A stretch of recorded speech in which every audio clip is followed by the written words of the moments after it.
ধরুন একটা বাড়ি আপনাকে আরাম না দিয়ে অস্বস্তিতে রাখে। ধরুন একটা বাড়ি নিজেই সূর্যের দিকে ঘুরে যায়। আর ধরুন এমন একটা বাড়ির কথা যেটা এতটাই ভবিষ্যতের জন্য তৈরি হয়েছিল, শেষ পর্যন্ত সেই ভবিষ্যৎই তাকে বাঁচিয়ে রাখতে পারেনি।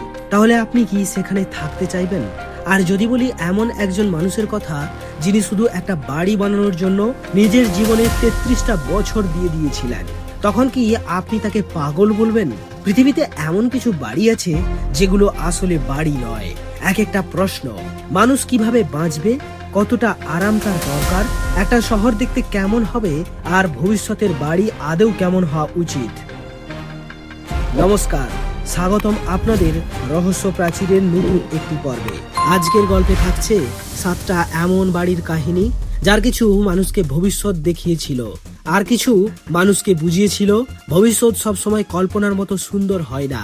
আর একদম শেষে থাকছে এমন এক মানুষের গল্প যার কাছে ছিল না কোনো ডিগ্রি, না কোনো দল, না কোনো বাজেট, ছিল শুধু একটা পাথর আর অসম্ভব রকমের জেদ।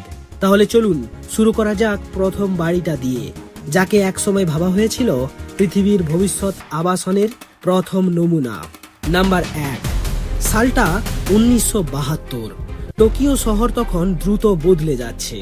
মানুষ বাড়ছে, জমি কমছে, আর হাজার হাজার অফিস কর্মী প্রতিদিন শহরের কেন্দ্র থেকে অনেক দূরে বাড়ি ফিরতে ঘন্টার পর ঘন্টা রাস্তায় কাটাচ্ছেন। কারো কারো দিনে প্রায় 3 ঘন্টা কেটে যাচ্ছে শুধু যাতায়াতেই। ঠিক তখনই স্থপতি কুরোকাওয়া একটা প্রশ্ন তুললেন, মানুষকে কেন শহরের বাইরে গিয়ে থাকতে হবে? শহরের ভেতরেই যদি এমন একটা বাড়ি বানানো যায় যেটা নিজেকে সময়ের সঙ্গে বদলে নিতে পারবে। তাই টোকিওর গিঞ্জার কাছে গড়ে উঠল নাকাগিন ক্যাপসুল টাওয়ার। দুটো বিশাল কংক্রিটের টাওয়ারের গায়ে ঝুলছে 140টা ছোট ছোট ধাতব বাক্স। প্রতিটার ভেতরে একটা বিছানা, একটা বাথরুম, একটা গোল জানালা, ঠিক জাহাজের পোর্ট হলের মতো। 1972 সালে এমন একটা ঘরে ঢোকা মানে ছিল যেন ভবিষ্যতের একটা ছোট কেবিনে ঢুকে পড়া। কিন্তু আসল রহস্য লুকিয়ে ছিল দেওয়ালের ভেতরে। কুরোকাওয়ার পরিকল্পনা ছিল প্রায় 25 বছর পর পুরনো ক্যাপসুল খুলে নতুন ক্যাপসুল বসানো হবে। পুরো ভবন একসঙ্গে ভাঙার কোনো দরকার নেই। ঠিক যেমন করে একটা জীবন্ত প্রাণী পুরনো কোষ বদলে নতুন কোষ তৈরি করে। তাই এই ধারণার নাম দেওয়া হয়েছিল মেটাবলিজম। কিন্তু বাস্তব জীবন কখনো কখনো সবচেয়ে সুন্দর পরিকল্পনার সবচেয়ে বড় শত্রু হয়ে দাঁড়ায়। তাই প্রায় 30 বছর কেটে গেলেও একটা ক্যাপসুলও বদলানো হয়নি। পাইপলাইনে জল সরবরাহের সমস্যা দেখা দিল, প্রযুক্তি সেকেলে হয়ে গেল। যে ভবনকে সহজে বদলে ফেলার জন্য বানানো হয়েছিল সেটাই হয়ে গেল এমন একটা কাঠামো যাকে বদলানো ভীষণ ব্যয়বহুল। 2022 সালে শেষ পর্যন্ত নাকাকিন ক্যাপসুল টাওয়ার ভেঙে ফেলা হয়। তবে একটা অদ্ভুত ব্যাপার ঘটেছিল। 23টা ক্যাপসুল যত্ন করে খুলে সংরক্ষণ করা হয়। যে ভবনটা চেয়েছিল চিরকাল বেঁচে থাকতে, তার শরীরের কিছু বিচ্ছিন্ন অংশই শেষমেশ বেঁচে রইল। Number 2, Montreal, Canada. মোসে সাত্তি তখন মাত্র 29 বছরের এক তরুণ স্থপতি। ম্যাকগিল বিশ্ববিদ্যালয়ে তার থিসিসের বিষয় ছিল শহরের মানুষের সংখ্যা বাড়লে কি সবাইকে কংক্রিটের বাক্সের মধ্যে থাকতে হবে? সাত্তি অনুপ্রেরণা খুঁজে পেলেন ভূমধ্য সাগরের পুরনো পাহাড়ি শহরগুলোতে, যেখানে একটা বাড়ির ছাদ অন্য বাড়ির উঠোন, জায়গা কম, মানুষ কম, তবু প্রতিটা পরিবার যেন নিজের একটু আকাশ ধরে রেখেছে। 1967 সালের মন্ট্রিয়ল এক্সপোতে তার থিসিস বাস্তব হয়ে গেল। কারখানায় আলাদা করে তৈরি করা হলো 354টা কংক্রিটের ইউনিট। তারপর বিশাল ক্রেন একটার পর একটা তুলে সাজাতে লাগলো। মূল পরিকল্পনা ছিল আরো বিশাল, কিন্তু বাজেট কমে যাওয়ায় শেষমেশ তৈরি হলো 146টা অ্যাপার্টমেন্ট। এর একটাও অন্যটার মতো নয়। একটা ইউনিটের ছাদ হয়ে গেল অন্য ইউনিটের টেরেস। অনেকে ভেবেছিলেন এটা এক্সপোর একটা অদ্ভুত প্রদর্শনীয় মাত্র, কয়েক মাস পরেই মানুষ হয়তো ভুলে যাবে, কিন্তু সেটা আর হলো না। আজ হ্যাবিটেট 67 মন্ট্রিয়লের স্থাপত্যের অন্যতম প্রতীক। আর এখানকার অ্যাপার্টমেন্টের দাম সাধারণ বাড়ির তুলনায় অনেক বেশি। কিন্তু এবার এমন একটা বাড়ির কথা ভাবুন যেখানে আপনার ঘরটাই কাত হয়ে থাকে। Number 3, Rotterdam, Netherlands. স্থপতি পিট ব্লম সাধারণ বাড়ির আকৃতির উপরই যেন রাগ করেছিলেন। তিনি চাইতেন প্রতিটা বাড়ি হোক একটা গাছের মতো। তাই একটা কিউব নিয়ে সেটাকে প্রায় 45 ডিগ্রি কাত করে বসিয়ে দিলেন ষড়ভুজাকার এক কংক্রিটের কাঠামোর ওপর। নিচের অংশ কাণ্ড, উপরের কাত হয়ে থাকা ঘরটা গাছের মুকুট। এভাবেই তৈরি হলো 38টা কিউব হাউস। রাস্তার উপর দিয়ে যেন একটা কংক্রিটের জঙ্গল। বাইরে থেকে দেখতে অসাধারণ, কিন্তু ভেতরে থাকতে গেলে দেওয়ালের কোণ এমন যে সাধারণ সোফা রাখার জায়গায় খুঁজে পাওয়া কঠিন। তাক বসাতে হয় মাপ নিয়ে। একটা ছবি টাঙানো কখনো কখনো ছোটখাটো প্রকৌশল সমস্যা হয়ে দাঁড়ায়। স্থপতি এখানে আপনাকে শুধু একটা ঘর দেয়নি, দিয়েছেন একটা ধাঁধা। তবু মানুষ এখানে থাকে, অনেক সময় ইচ্ছে করেই এই অদ্ভুত জীবন বেছে নেয়। এই কিউব ঘর এখন মিউজিয়াম, যাতে মানুষ ঢুকে দেখতে পারে সত্যি এমন ঘরে থাকা কেমন লাগে। দূর থেকে এটা স্থাপত্যের একটা সুন্দর রূপক, কিন্তু ভেতরে ঢুকলেই বুঝবেন রূপকের সঙ্গে জীবনযাপন করা কতটা কঠিন। নাম্বার 4, বুদবুদের প্রাসাদ, ফ্রান্সের দক্ষিণে।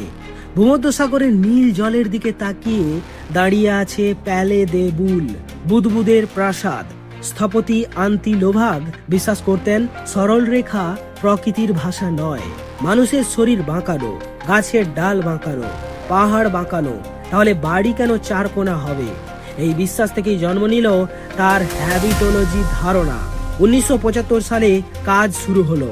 প্রথমে একটা ধাতব জালের কাঠামো তৈরি করে সেটাকে ঘটনাস্থলেই গড়ে তুললেন লোভাগ। তার উপর বসলো কংক্রিট। বছরের পর বছর ধরে বাড়িটা যেন ধীরে ধীরে জন্ম নিল। 14 বছর পর তৈরি হলো প্রায় 1200 বর্গমিটারের বিশাল প্রাসাদ। 10টা শোবার ঘর, 11টা বাথরুম, কিন্তু একটাও সাধারণ সোজা দেওয়াল নেই। ঘরগুলো দেখতে যেন জমে যাওয়া বুদবুদ। 1991 সালে এই বাড়ি কিনে নিলেন ফ্যাশন ডিজাইনার পিয়ের কাঁদা। তিনি প্রতিটা ঘরকে বানালেন আলাদা শিল্পের জায়গা। যে বাড়িতে সোজা রাখাকে প্রায় নিষিদ্ধ করা হয়েছিল, সেটাই শেষে হয়ে উঠল বিশ্বের অন্যতম পরিচিত স্থাপত্য। নাম্বার 5, টোকিওর কাছে তৈরি রিভার্সিবল ডেস্টিনি লফটস। সুকাকু আরাকাওয়া আর ম্যাডেলিন গিন্স বিশ্বাস করতেন মানুষকে অতিরিক্ত আরাম দিলে শরীর অলস হয়ে যায়। তাই তারা বানালেন এমন এক বাড়ি যেখানে মেঝে সমান নয়, কোথাও উঁচু, কোথাও নিচু, কোথাও ঢাল, আবার কোথাও খসখসে পৃষ্ঠ। দেওয়ালে অপ্রত্যাশিত জায়গায় হাতল। রান্নাঘরের অংশ ভিন্ন ভিন্ন উচ্চতায়। ইলেকট্রিক সুইচ বসানো অদ্ভুত সব জায়গায়। প্রথম কয়েকদিন সেখানে থাকা যেন একটা ছোট দুর্ঘটনার মতো। হোঁচট খাওয়া, ক্লান্ত হওয়া, শরীরের অচেনা পেশিতে চাপ পড়া, কিন্তু তাদের দর্শন ছিল এই অস্বস্তি মানুষকে নিজের শরীর সম্পর্কে সচেতন করে, এমনকি দীর্ঘ সময় সক্রিয় রাখতে পারে। এই ধারণার বৈজ্ঞানিক ভিত্তি নিয়ে প্রশ্ন থাকতেই পারে।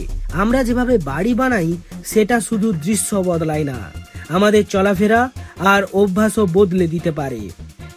নাম্বার 6, সূর্যের সঙ্গে ঘোরা বাড়ি। জার্মানির ফ্রাইবুর্গে 1994 সালে স্থপতি রল্ফ ডিস নিজের জন্য তৈরি করলেন হেলিওট্রপ, একটা গোলাকার কাঠের বাড়ি যেটা নিজের অক্ষের চারিদিকে ঘুরতে পারে। কিন্তু কেন? শুধুমাত্র সূর্যের জন্য? শীতকালে বড় জানলাগুলো সূর্যের দিকে ঘুরে যায়, যাতে সর্বোচ্চ আলো আর তাপ ভেতরে ঢোকে। আর গরমকালে বাড়ি উল্টো দিকে ঘুরে যায়। সূর্যের সামনে থাকে ইনসুলেটেড দেওয়াল, অর্থাৎ বাড়ি নিজেই সিদ্ধান্ত নেয় কখন সূর্যের দিকে তাকাবে আর কখন পিঠ ফিরিয়ে নেবে। হেলিওট্রপকে এমন ভাবে ডিজাইন করা হয়েছিল যাতে এটা নিজের ব্যবহারের চেয়ে বেশি শক্তি উৎপাদন করতে পারে। ছাদে সৌর প্যানেল, তাপ সংগ্রহ আর ভূতাপীয় ব্যবস্থা একসঙ্গে কাজ করে। পরে রল্ফ ডিস এই ধারণা আরো বড় পরিসরে নিয়ে যান। ফ্রাইবুর্গের ভোবান এলাকায় শক্তি সাশ্রয়ী আবাসন নিয়ে কাজ করেন। একটা বাড়ি সূর্যের দিকে ঘুরছিল, কিন্তু তার প্রভাব ঘুরে গেল পুরো একটা শহরের দিকে। নাম্বার 7, ফ্রান্সের গ্রামাঞ্চল, সাল 1889। ফেদিরনা সেভাল প্রতিদিন হেঁটে চিঠি বিলি করতেন, প্রায় 30 কিলোমিটারেরও বেশি পথ। একদিন পথে তার পায়ে আটকে গেল একটা পাথর। সাধারণ পাথর নয়, আকৃতিটা অদ্ভুত। সেভাল সেটা বাড়িতে নিয়ে গেলেন। পরের দিন আর একটা পেলেন, তারপর আরো একটা। প্রথমে পকেটে, পরে ঝুড়িতে, তারপর ঠেলা গাড়িতে। সাধারণ চিঠি বিলি করার পর তিনি পাথর সংগ্রহ করতেন, আর সেই পাথর দিয়েই বানাতে শুরু করলেন একটা প্রাসাদ। কেউ তাকে শেখায়নি কিভাবে বানাতে হয়। কোনো স্থাপত্য স্কুল নেই, কোনো ইঞ্জিনিয়ারিং দল নেই, কোনো বাজেট নেই। ছিল শুধু কিছু পোস্টকার্ড, যাতে ছিল দূর দেশের মন্দির, দুর্গ, মসজিদ, পাহাড়ি বাড়ির ছবি। সেগুলো দেখতে দেখতে তার মাথায় একটা নতুন পৃথিবী তৈরি হতে লাগলো। আর সেই পৃথিবী পাথরের মধ্যে দিয়ে বেরিয়ে আসতে লাগলো। 1 বছর, 2 বছর, 10 বছর। গ্রামের মানুষ হাসতো, কেউ ভাবতো তিনি পাগল হয়ে গেছেন। তার কাছের মানুষরাও তাকে এই কাজ ছেড়ে দিতে বলেছিলেন, কিন্তু সেভাল থামেননি। প্রতিদিন কাজের পর আবার পাথর। বৃষ্টি হোক, ঠান্ডা হোক কিংবা ক্লান্তি হোক, পাথর আসতেই হবে। 33 বছর ধরে একদিন সেই অসম্ভব কাজ শেষ হলো। তৈরি হলো প্যালে ইডিয়াল, দ্য আইডিয়াল প্যালেস। প্রায় 26 মিটার লম্বা, 10 মিটার উঁচু। দেওয়ালের গায়ে অসংখ্য প্রাণী, মুখ, টাওয়ার, মন্দিরের মতো আকৃতি। এটা কোনো একটা দেশের স্থাপত্য নয়, এটা যেন পৃথিবীর বিভিন্ন জায়গার স্মৃতি নিয়ে তৈরি একজন মানুষের নিজের স্বপ্ন। সেভাল নিজেই হিসাব রেখেছিলেন, 10,000 দিন, প্রায় 93,000 ঘন্টা, জীবনে 33টা বছর। কিন্তু গল্প এখানেই শেষ হয়নি। সেভাল চেয়েছিলেন মৃত্যুর পর তাকে তার প্রাসাদের কাছেই সমাধিস্থ করা হোক, কিন্তু আইন সেই অনুমতি দিল না। তখন তার বয়স 78 বছর। বেশিরভাগ মানুষ এই বয়সে বলতো যথেষ্ট হয়েছে, কিন্তু সেভাল আবার কোদাল হাতে নিলেন। নিজের জন্য একটা সমাধি বানাতে শুরু করলেন। আরো কয়েক বছর ধরে একই পদ্ধতিতে, একাই। যে মানুষটাকে একসময় গ্রামের সবাই পাগল বলতো, তার তৈরি প্রাসাদ আজ ফ্রান্সের সাংস্কৃতিক ঐতিহ্যের অংশ। এই 7টা বাড়ির গল্পে একটা জিনিস বারবার ফিরে আসে। সবাই প্রথমে বিশ্বাস করেনি। কেউ বলেছিল অসম্ভব, কেউ বলেছিল অদ্ভুত, কিন্তু স্থাপত্যের ইতিহাসে কিছু ধারণা সফল হয়, কারণ সেগুলো নিখুঁত ছিল না বলে নয়, বরং কেউ একজন অন্যদের মতো ভাবতে রাজি ছিল না। বাড়ি আসলে আমরা ইট পাথর দিয়ে বানাই না। প্রথমে বানাই একটা ধারণা, তারপর কোনো একজন মানুষ সেই ধারণার ওপর এতটাই বিশ্বাস করেন যে একদিন সেটা বাস্তব হয়ে দাঁড়ায়।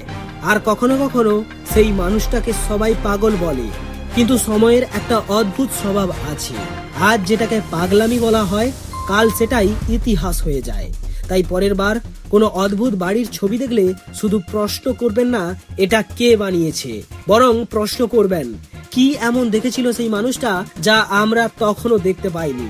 এই গোটা ঘটনাগুলো নিয়ে আপনাদের কি মত কমেন্টে জানাতে ভুলবেন না। কিন্তু দেখা হচ্ছে পরের ভিডিওতে। সকলে ভালো থাকবেন, সুস্থ থাকবেন। ধন্যবাদ।